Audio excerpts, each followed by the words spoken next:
Welcome to Collections of Cinema. Hello and everybody. Goodbye and hello to second season of Collections. So, do you guys want to hear something funny? Collections of Cinema is back with the second season, everybody. Hello. And this is your main host, Danny, and your co-host, Voify. And the reason for that is because we just started this. This is the second time we've done this intro. It was just the second. This was the second time that we've done this intro. And Voify made some joke about me being the sub host of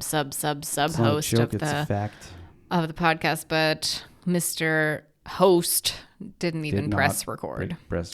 So I think you've been demoted. Okay, so we are back. We originally thought we would do another episode with a guest star, but we had to reschedule. Essentially, and the guest star had no time. So this is the first episode, and the second episode we already recorded. We referred to the first episode already with our guest. So oh my. You good, bro? Sorry in advance. I'm sorry in advance. So don't be confused if you listen to the second episode. You didn't miss an episode. Yeah. So, but that episode's still happening. It will happen. It will happen. We're recording and the second soon. episode already is really good. So be sure to tune in next week. But this week's episode. Wow, we're off to a great start. Sinners. Yeah, we have to get into Sinners. This is the 4K steelbook. Very beautiful, I have to say. Fancy. The inside is awesome, and we have the 4K disc and the regular Blu-ray disc in here. And honestly, probably my favorite movie of 2025 so far. It's been a fucking great year. It's been a really good year. Like of movies. So many good horror movies, so many good Marvel or DC movies. And it's really hard to pick one, but Sinners. Yep. I don't know, kind of stands out. Ryan Coogler. Can I just interrupt you quickly and ask you to double check that you're recording on the camera as well? Okay. Yeah. Just, go ahead. Ryan Coogler directed, written, and produced the movie. He is basically the brainchild of the movie. Ryan Coogler is well known from the movies Black Panther 1 and 2, and Fruitable Station and Creed. Fruitable Station, fucking tearjerker. I watched that movie I don't know, a month ago or something. Okay. Fucking horrifying story because it's a true story and just devastating and just great movie. Creed as well, the first of many what was it, not Rambo, it's the boxing movie. God damn it, Sylvester Stallone. Why am I blanking? Rocky, thank you. Rocky Balboa spin-off Creed, and then he went on to do the Black Panther movies, and then he came back with Sinners this year. Arguably my favorite of the ones that I've seen, at least. It had a budget of like 90 to 100 million, which is big for a horror movie. And although it's not a horror movie. It is a weird blend, but we'll talk about that. It's a blend. We'll talk about it. And box office of 366.7 million, which was pretty good for a horror. It was still marketed as a horror movie, but yeah, it's pretty good for a movie like that, for original, for nothing, So did it not make back what? Yeah, did it? Yeah. Did I misunderstand? 366. Oh, 300. I thought you just said 66, and I'm like, what? 366. Okay, good. No, it did super well for a movie that was not attached, like for the original that has nothing to do with anything else. Well, I think it helps that like the kind of pull, like the draw of the movie, and even in the trailer they talked about that it's vampires, and I think that was a big draw because it's just such a big thing. Yeah, a lot also of people, I feel like in America alone, obviously the biggest market, the black community, is something that is made by the black community essentially. That alone draws a lot of people. And then also people are craving original things. Totally. They're craving original stuff, and it's still a blockbuster movie. Yeah. Kinda. But it's yeah. Let's go into the story. It's so quick. good.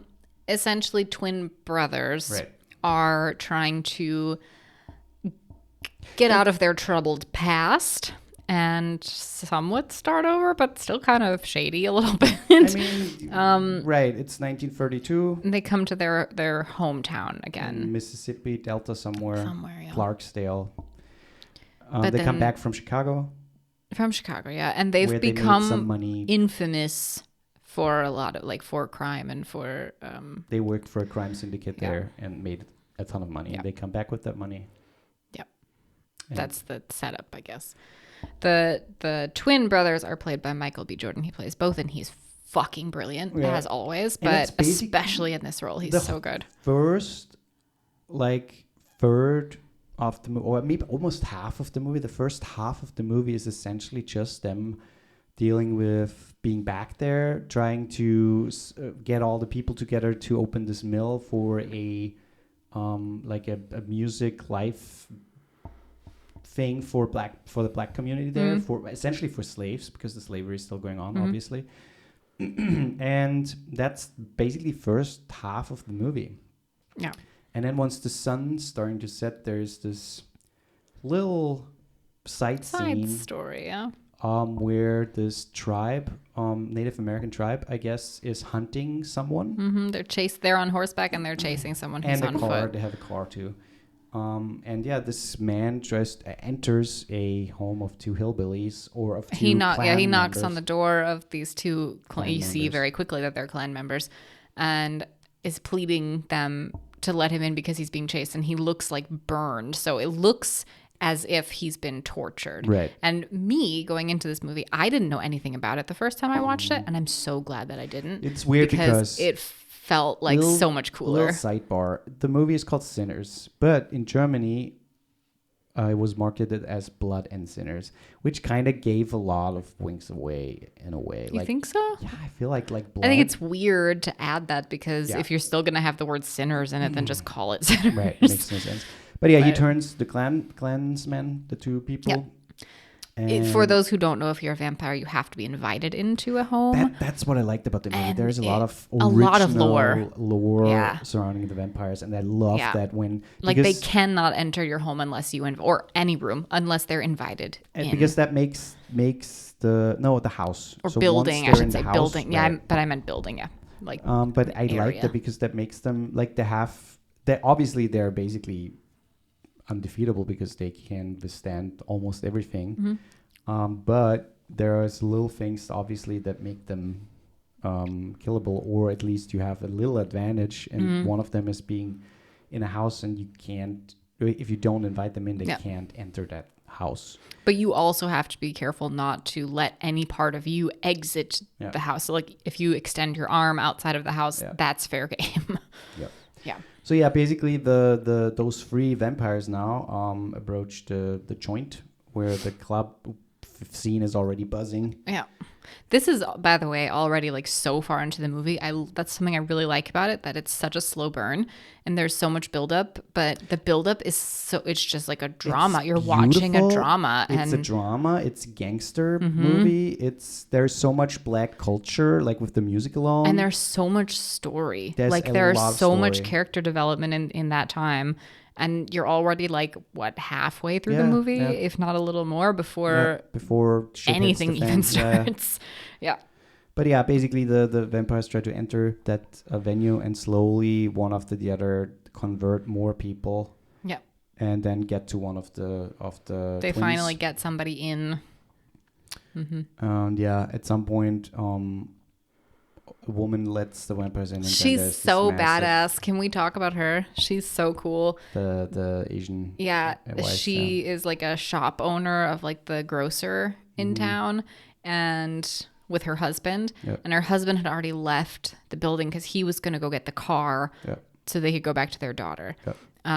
And she didn't know at the time, but the reason he wasn't coming back was because he was turned.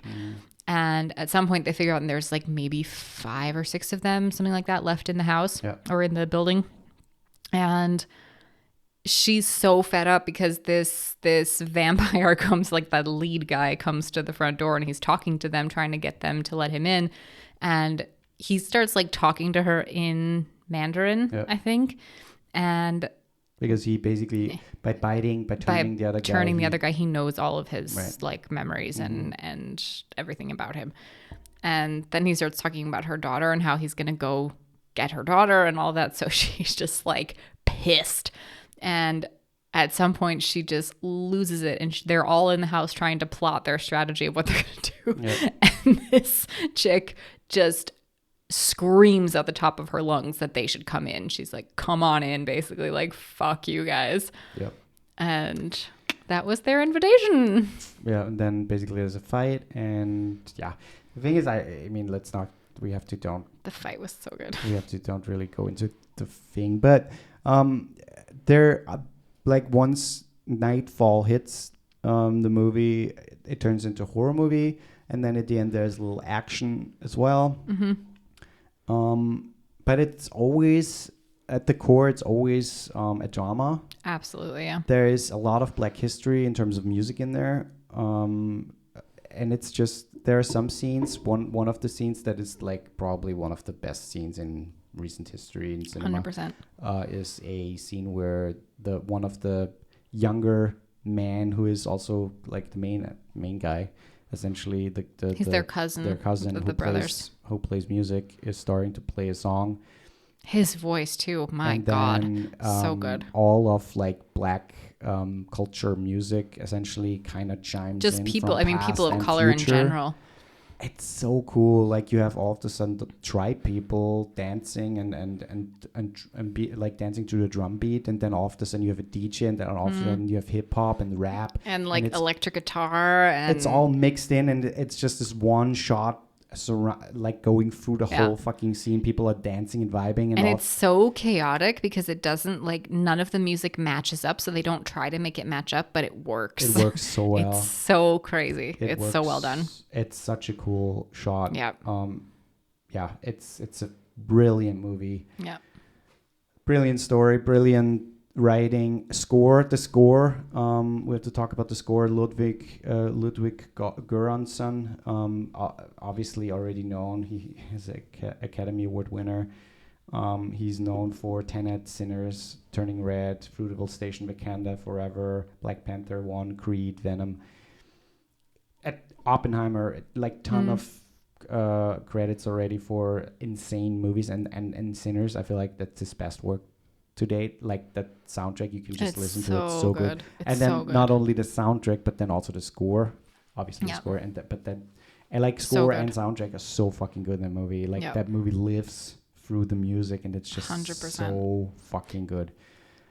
I'm very like eager to see how many nominations for Oscars that movie will score, because I feel like that movie will score at least 3 or 4. I hope so.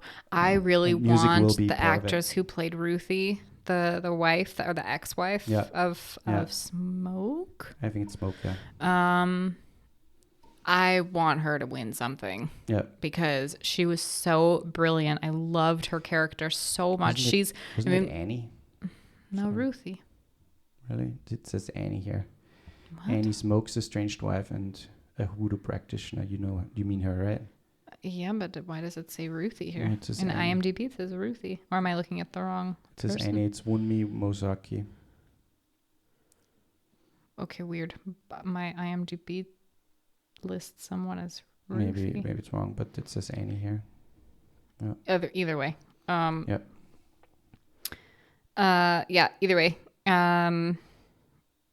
She was absolutely brilliant. Yeah, she's great. Oh yeah, Annie. Sorry, I was looking at the wrong person. They listed her so far down, so I thought that was weird. She's so good. Yeah. And she, like, that accent that she does, like this really like deep South, like Mississippi. I think it's Mississippi. It's Mississippi Delta. Yeah. Just spot on. So good. Yeah. And her character is just so fascinating. Like she's not only this really lovable character, but without her, they all would have died. She is the person who basically guesses. She figured out that they were vampires. Guesses that they are vampires. Yeah. And which makes it very interesting, because typically in those movies they don't really know what they're fighting, and they have to find out slowly, but that movie doesn't do that, and which is kind of nice because obviously all of us know how you defeat vampires. It's either maybe holy water, maybe garlic, maybe something through their heart, or sunlight. Wooden stake through the Wooden heart. stake, right? And so. But she does like voodoo magic and Hoodoo. It's hoodoo. She does hoodoo magic, and she's like she's so cool. It's really cool, character. Yeah. And also the whole like some of the characters die obviously, but it's still a good ending, I guess, for most of them. Yeah. Not really. I think almost all of them die, but I mean, not all. Almost. Sammy doesn't die. Yeah. Sammy doesn't die. He lives to be a blues musician. No. And everyone else. No, I know, but still, like when Smoke dies, it's still kind of nice because he gets to see his daughter who died earlier. His son. No, his daughter. His son. No, his daughter. Daniel, I'm reading from Wikipedia. The infant's daughter's death. Okay. Yeah. I have it in my head that it was a daughter or that it was a son. It's a son. Yeah. Yeah. It's a very, very great movie. And I would argue there are some scenes that are brutal, but in the grand scheme of things, it's not a gory movie at all.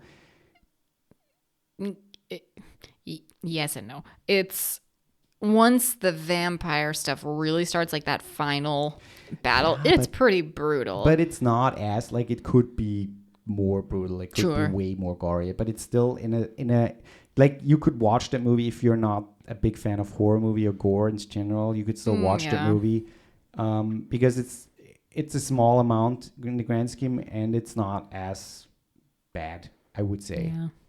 But sure, it has horror elements, and it's sure if you can't at all with that stuff, then maybe don't watch it. Yeah, but it's great. It's the story is fantastic, and it's a gem. Yeah, no, it absolute gem. It is. I just wanted to quickly shout out the cinematographer Adam Durald Arkapaw. He did Black Panther, Wakanda Forever, The Last Showgirl with Gia Coppola. The Sun is also starred, Teen Spirit, Untogether, Palo Alto with Gia Coppola. I did a lot of stuff with Gia Coppola, 3 movies already. And that, like, they shot a lot of on 70 millimeter IMAX, and it's fucking glorious. Like when the aspect ratio changes throughout, right? It's so cool, nuts. And it's so cool. Like the best shots are in full screen, 16:9. It's so beautiful. Like some of the shots are just like breathtaking, and especially in 4K, if you have the possibility, get the fucking disc and just watch it on the biggest screen you have. Okay, let's go to movie of the week. No, wait, I want to read some trivia, or do you want to do that later? Yeah. Okay. Movie of the week. Okay. What is the third today? So, okay, we got Vanilla Sky. Oh Hi. Caught Stealing. And Gladiator 2. Those are some good movies. Yeah, it's really good movies. I watched even some really good ones in between. I've just been watching Taskmaster. Fuck, those are really good. I mean, for the okay. Based on my ratings, I would need to choose Vanilla Sky. Interesting. Based on my ratings here, I am between Caught Stealing and Vanilla Sky. So since you're saying Vanilla Sky, let's do Vanilla Sky. But let's mention Caught Stealing. I mean, we also kind of have to mention Oh Hi. They're all good. Now, the Vanilla Sky, obviously, 2001. The handsome Tom Cruise. Great fucking movie with Tom Cruise by the great fucking filmmaker. Such a great movie. What's his name? Cameron Crowe, obviously. Yeah. Great movie. I had fun watching this one again because after I watched it, I immediately forgotten. ordered the 4K Blu-ray because I'm like, I need to have that movie on 4K. We watched it so long ago that a while, I had completely forgotten. Like I remembered the kind of the reason why he wore the mask in the movie, but I forgot everything else, like all of the twists, all of it, forgot it, just completely gone. So like watching it again was watching it for the first time. And it was great. Beautiful movie, and I feel like one of the best things is the soundtrack. It's so good. It's a great soundtrack. Yeah, it's so good. Yeah. Okay, since it's an older movie, let's go to Caught Stealing quickly. Caught Stealing, a very untypical movie by Darren Aronofsky, who is usually known for the bleakest movies ever, but this is more a fun gangster comedy-esque type of Guy Ritchie movie. I would say it has comedic elements, but I wouldn't say it's a Guy Ritchie movie.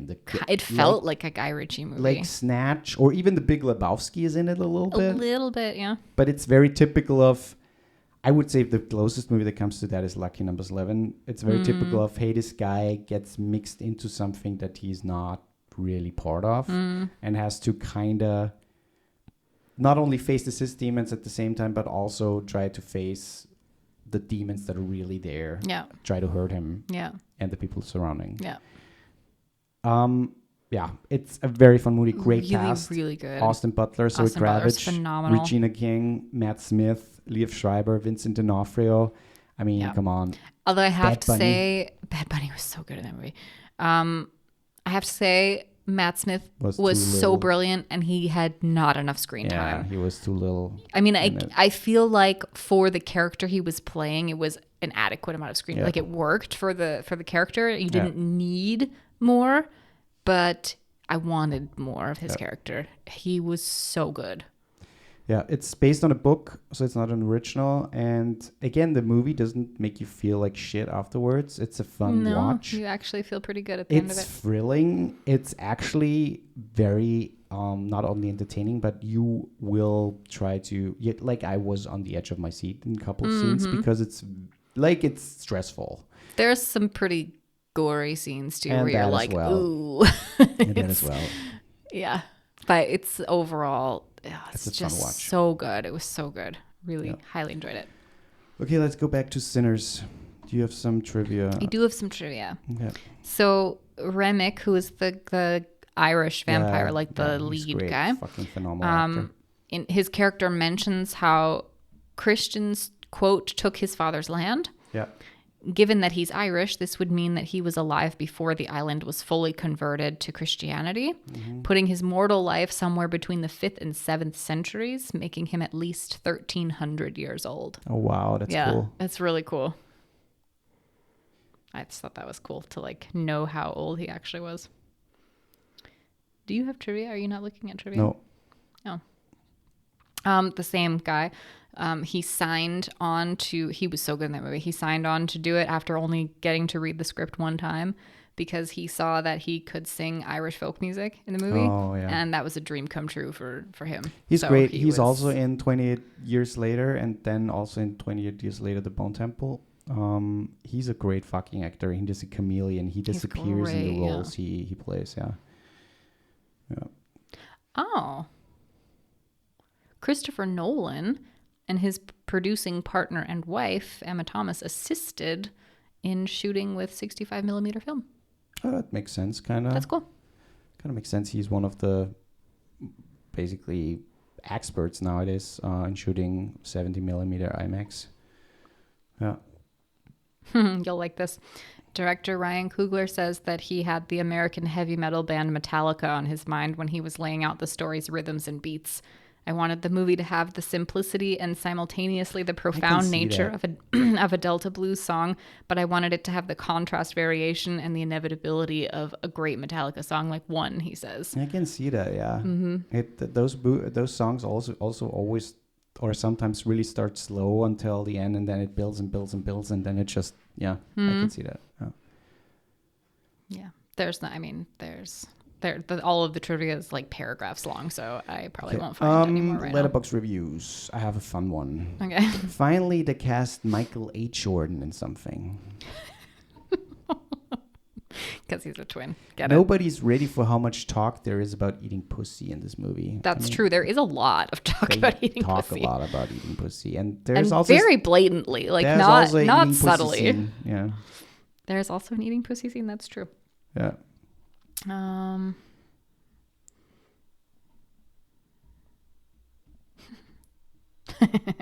A horror film that spends an entire hour setting up characters, place, and time so that when people start dying, you actually give a shit. Yeah. Pretty sure this entered, quote, classic status in my heart when the Asian characters opened their mouths for the first time in a film set in 1932 and spoke with a southern accent.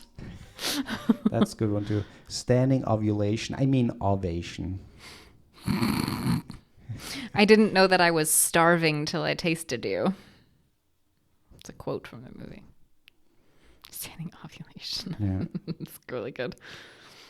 Last month we have Mickey 17 and Mickey 18. Now we have Michael A. Jordan and Michael B. Jordan. I like vampires be like, I'm fighting demons, Yeah. and the demons be horniness. That's true. This is great. Yeah. Vampire white boy orders in perfect Chinese, shocks entire juke joint. Yeah. Funny. That's it, everybody. That's it. If you want to choose a movie, you can head to our Patreon and become a Patreon member, and you can choose from our whole list. Like, we send you the list of movies, and you can just choose one. Yep. You can head over to our website, and you can put in a number, and that number Corresponds to a movie, which we do. If you want to support us, otherwise, go to our YouTube and subscribe there. Like, comment, share if you like what you hear, see. This is the first episode of season 2. We're off to a great start, and until next time. Goodbye. Bye.